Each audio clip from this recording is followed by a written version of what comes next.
네, 제20대 대선 첫날 사전투표가 모두 끝이 났습니다. 지난 2017년 당시 19대 대선과 비교했을 때 사전투표율이 이미 5%포인트 넘게 웃돌면서 역대 최고 사전투표율을 기록할 것으로 보이는데요. 현장에 나가 있는 취재기자 연결해 봅니다. 엄윤주 기자. 네, 서울역 사전투표소에 나와 있습니다. 네, 지금 5시 58분을 지나고 있습니다. 사전투표 첫날인데 투표 상황 전해주시죠. 네, 이제 2분 뒤면 첫날 사전투표는 모두 마무리됩니다.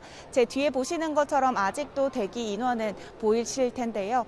6시가 딱 되자마자 모두 다 끝이 나는 건 아니고요. 그 전에 온 대기자들은 자신의 순서를 기다리고 정상적으로 투표에 참여할 수 있습니다. 오후 6시 이후부터는 서울역 사전투표소에서는 투표를 할 수 없게 되는데요. 오늘 하루 제가 나와 있는 서울역 사전투표소에는 끊임없이 투표 행렬이 이어졌습니다. 앞서 제가 이미 투표를 마친 시민 몇 분을 만나봤습니다. 모두 앞으로 5년 우리나라를 잘 이끌어갈 수 있는 리더가 누구인지를 많이 고민했다고 입을 모았습니다. 그만큼 이번 대선을 향한 유권자들의 관심과 열기가 무척 높다는 걸 느낄 수 있었는데요. 실제로 오후 5시 기준 전국 사전투표율이 15.84%로 지난 대선 같은 시간대보다 5%포인트 넘게 높은 수치를 기록했습니다. 이미 지난 19대 대선 사전투표 첫날 투표율은 훌쩍 넘겼는데 오후 6시 기준 투표율 집계가 마친 뒤 발표될 이번 대선 첫날 사전투표 최종 투표율도 역대 최고치로 집계될 것으로 보입니다. 다만 오후 6시 투표율은 전국에 있는 모든 사전투표소의 투표가 완료되어야 알 수 있다 보니 시간이 좀 걸릴 전망입니다. 제20대 대선 사전투표는 오늘부터 내일 이틀 동안 전국 3,552개 투표소에서 진행됩니다. 오후 6시까지 투표할 수 있는데 개인 신분증만 있으면 편하게 어느 투표소에서든 투표에 참여할 수 있습니다. 다시 말해 오늘 투표하지 못하신 분들은 주말인 내일 새벽 6시부터 근처 투표소에서 소중한 한 표를 행사할 수 있습니다. 아무래도 어제 야권 후보 단일화가 전격적으로 이뤄지는 만큼 이 투표 용지에 대해 궁금하신 분도 많으실 텐데요.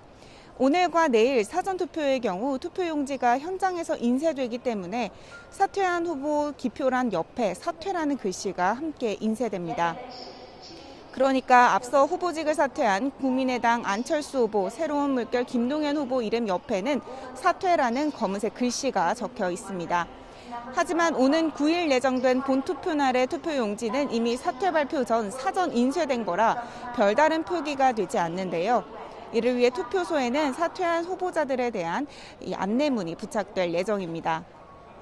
무엇보다 이번 대선이 코로나19 신규 확진자 수가 폭증한 가운데 치러지는 만큼 확진자의 투표권 보장이 관건이었습니다. 결론부터 말하면 확진자들은 오늘 대신 내일 오후 5시부터 1시간 동안만 투표소에서 투표할 수 있습니다. 다른 유권자와 똑같이 전국 어느 투표소에서나 투표할 수 있지만 투표를 마치면 즉시 귀가해야 합니다. 이 경우 감염 우려로 인해 아무래도 투표소가 좀 덜 붐비는 시간을 이용하는 게 좋을 것 같습니다. 이와 함께 중앙선거관리위원회는 내일 확진자가 치료받는 생활치료센터 내에 특별 사전투표소 10개소도 별도 운영할 예정입니다. 지금까지 서울역에서 YTN 엄윤주입니다.